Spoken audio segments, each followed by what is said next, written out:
Today's video, I'm going to be sharing with you my 3 steps to finding balance in your health journey. So I actually have a coordinating blog post with this that has a more, succinct layout of this topic, and there might be a few things there I don't say here or vice versa. Whenever I write or speak about something, it always comes out a little bit differently. But if you want to see a little bit more about this topic or just read about it in a more succinct way, just check that out. I will leave the link down below in the description box. But I'm just going to get started right away onto this video because I feel like I have a lot to talk about, so I want to just get right into it. So the reason that balance is really important to me is, as some of you may or may not know, a few years ago I was diagnosed with chronic Lyme disease. And getting this diagnosis completely changed my life. I had to completely change my diet. I was restricted at one point from gluten, dairy, I was on so many elimination diets because I had so many stomach problems from the medications. I had to heal my gut. It's a long story, but basically I was not finding a lot of balance because, there are times in your health journey where you do need to be more strict than other times, or if you do have a dietary restriction. That was one of the times for me when I really did need to be strict with my diet. But at the same time, it was really hard for me mentally to be so strict. I felt this level this level of perfection, like I had to be perfect about my diet or else I was gonna get sick, or I was screwing myself over in the long run, and it made me really anxious, and I'm already an anxious person, so it was difficult for me. So as my body started to heal, I started to find some more balance. So there's the term out there, 80-20 diet, which means 80% of the time you eat healthy and 20% of the time you indulge in that cookie, or you go out to eat and just order whatever you want, and this diet can work for people, having that balance, but I do think that the 80-20 does not work for everybody, and you need to find your own balance. So at one point I was more like 98-2, where I, only indulged in things 2% of the time because that's all that I felt my body could handle. But now at this point I'm pretty much at an 80-20,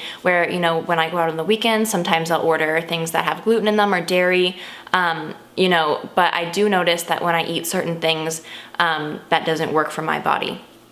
So basically what you need to keep in mind with this balanced diet is that you need to be in it for the long run in order to be healthy, I believe. Fad diets just don't work. You're gonna maybe drop 5-10 pounds, whatever, you're probably going to gain it back at some point because you're not in it for the long run. And all these fad diets are just so negative and make you feel so guilty that, in my opinion, you just rebel against them the second, you can be done. Whereas with a balanced diet that you are in for the long run, you find joy and happiness and peace within your lifestyle and your diet. So you want to maintain it and you want to continue it, and you feel how gradually you just start to feel better. And those things that you might have wanted, like losing weight and things like that, or clearing your skin, those start to happen gradually over time, and it makes you even more, willing and committed to continue on that journey. So really what I think is you need to find that balance between, living the life that you love while still being healthy. And with fad diets and things like that, I feel that, that isn't really connected. You feel guilty and miserable a lot of the time, and it's like, oh God, I have to start my diet. Whereas with me, I don't feel that way anymore because I eat things I love that are healthy most of the time. And sometimes I do eat, a cookie here and there, but it might be a gluten-free cookie that's low in sugar. I find those great alternatives. So that's just kind of about how balance has been important to me. And now I'm gonna dive into my three steps to finding that balance in your health journey. So sorry if I'm looking down, I took some notes from my blog post, but the first step is progress over perfection. There is no perfect in a balanced lifestyle. There's pretty much no perfect in anything if you think about it. And for me, someone that is such a perfectionist, that took me a long time to learn. But basically, it's not an all or nothing. For me, like I said, being a perfectionist, I am very much of an all or nothing person. So if I don't take my supplements in the morning, chances are I'm not going to take my supplements at night. If I don't eat a healthy breakfast, don't wake up early, chances are I'm just like, whatever, the rest of the day is ruined. I can just eat whatever I want, not exercise, not do anything productive, so on and so forth. But that's really not the case. If you ate unhealthy in the morning, fine. do something healthy in for lunch and dinner to balance that out. It's finding that balance. And like I was saying, you know, in kind of the intro to this video, in order to maintain a balanced, healthy lifestyle, you need to be happy within that lifestyle. So, you know, perfection all the time, you know, this like cut and dry thing is not going to work. Like you know, will have, they're not mistakes. You will have days where you indulge in a cupcake, but that cupcake or that cookie might bring you immense joy because it tastes so good. And that's fine. That's like, life is meant to be enjoyed. Life is meant to be lived. So, you know, maybe you need to, like I was saying, find that cookie that's gluten-free, low sugar, but if it's still going to make you happy and, you know, healthy, because you're finding that balance and joy, that's great. You know, when you're so restricted, to me, that is just not healthy for you mentally, and therefore if it's not healthy for you mentally, it's not healthy for you physically. Second step, probably my most important step, is listen to your body. This has become so important to me in my health journey, especially with having an illness that people are so unsure about, is I really had to take things that I learned and apply them to my body and then listen to them. So basically what listening to your body means for me is whatever you're introducing into your body, or you are putting into your body as far as food, you know, as far as what you're doing for a living, your daily activities, your sleep, your exercise routine, once you've completed that, you need to evaluate it if you introduce something new. So, or if you have something that you're noticing are causing negative or positive effects on your body. So say that you ate eggs and for breakfast and you're feeling really bloated and gassy, and you say, okay, I'm noticing that. The next time you eat eggs, if you're feeling bloated and gassy again, be like, all right, that's 2 strikes. Let me eliminate this for a week and see how my body's feeling. And then if you are no longer, say you have oatmeal every morning for breakfast and you're no longer bloated or gassy, then you maybe realize, eggs might be causing that. So whether that's a food journal, an app on your phone, or you're just mentally aware of it, I think that's something that's really important. Same thing with, you know, your sleep schedule. Maybe you realize that if you go to bed at 11 every night and wake up at 8, you're exhausted. But if you go to bed at 10 and wake up at 7 or whatever, you know, just throwing out random numbers, you feel great. Looking at your energy flow throughout the day, you know, maybe you realize that your peak energy is at 11 o'clock in the morning, or maybe you realize your peak energy is at 6 o'clock at night. You know, try to make your schedule go around that. It's just listening to your body and realizing that you are a unique and individual person as far as your health journey, I feel like is really important. And once you realize that, I feel like things will totally start to change for you. What is it with numbers in me? Like, what is this? Step number 3 is don't compare yourself to others.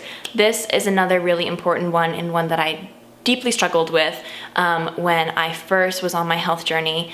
I would see, you know, these great, paleo was the closest diet that I was following at that point in my life, and I would see these people that were so fit, and, you know, I had Lyme disease, so I was very achy joints, things like that. I couldn't even walk up to the end of my driveway at one point. I was not physically fit at that point in my life whatsoever, and it was really difficult for me, especially because of my age. I was like, I am 16 years old, and, you know, I can't even walk to the end of my driveway. I feel like a grandma or something.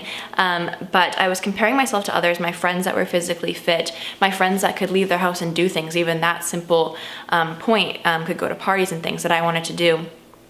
I looked at people, how they were eating, you know, these paleo people were eating like liver and all these crazy things. And even now I look at some people and I'm like, wow, like look at what you're eating, or look at this. And a lot of the places where we do this are on social media, and you totally have to realize that social media is a representation of people's best days, their greatest accomplishments. It's what they want you to see. And if you're just scrolling through your phone quickly, it takes you 3 seconds to bypass a photo, say of someone doing a yoga pose that could have taken them months or years, you know, to be able to accomplish. And you're just scrolling through it so quickly. It looks like such a, you know, easy thing, but that could have been really challenging for someone and a huge accomplishment for them. So social media can be dangerous in that way. I feel that, you know, you're comparing yourself to someone's only best. Usually people don't post, you know, when they're having a down day, or, you know, when they've tried to do that headstand in yoga and they fell 5 times, you know, and get really discouraged. Usually people post only when they can complete the headstand on top of a mountain or something, and you get so, you know, discouraged because that's not where you're at that point. But you really have to compare yourself to yourself. And when I started to do that, like it shifted for me. I felt so accomplished. I felt like I was making such improvements, and I felt so proud of myself that I had made, such strides in my health journey, and that, look how far I've come, that I used to not be able to walk to the end of my driveway, and now I can go on hour-long hikes. Like, it is awesome. I might not be able to run that hour-long hike or whatever that I see someone else might be able to do, and I could quickly get discouraged. But if I look at how far I've come personally, that, I'm not at the point where I couldn't even walk to the end of the driveway, I just feel great about myself. So you see where when you compare to yourself and the improvements you made, you feel great, but when you compare to other people, it can be discouraging at times. So basically what I'm trying to say is everybody's health journey is extremely personal, and you just need to do what works for you, and really understand that you're an individual person, and kind of march to the beat of your own drum, and do what works for you. And that's where I believe you'll find balance and peace within your own health journey. So I hope this helps. I hope it wasn't too rambly. When I get talking, I tend to ramble sometimes, but I feel like I did decent with this, keeping it pretty succinct. But if you want to get a more, like linear overview of this, just check out the blog post. Also, I will link down below my free downloadable journal, which is a Take 10 Balance Journal, which is taking 10 minutes each day or a few times a day if you want to do that, to find balance in your health journey. I have outlined, I think, 10 different, categories as far as eating healthy, getting enough sleep, realizing your own awesomeness, things like that. And, it has it lists my own thoughts, it has activities you can complete, things like that. So all you have to do is put in your email and you get a free downloadable PDF. So check that out. I will link it down below if you're interested. In addition to that, I will also link down below all of my social media accounts. I've been super into that lately. You can check out my Instagram, Facebook, Twitter. I just have a bunch of things down there. So check out the down bar. It'll be full of stuff that's super exciting for you to check out. So that's it. I hope you guys like this video, and I will see you in my next one. Thank you so much for watching, and have a great and healthy day. Bye!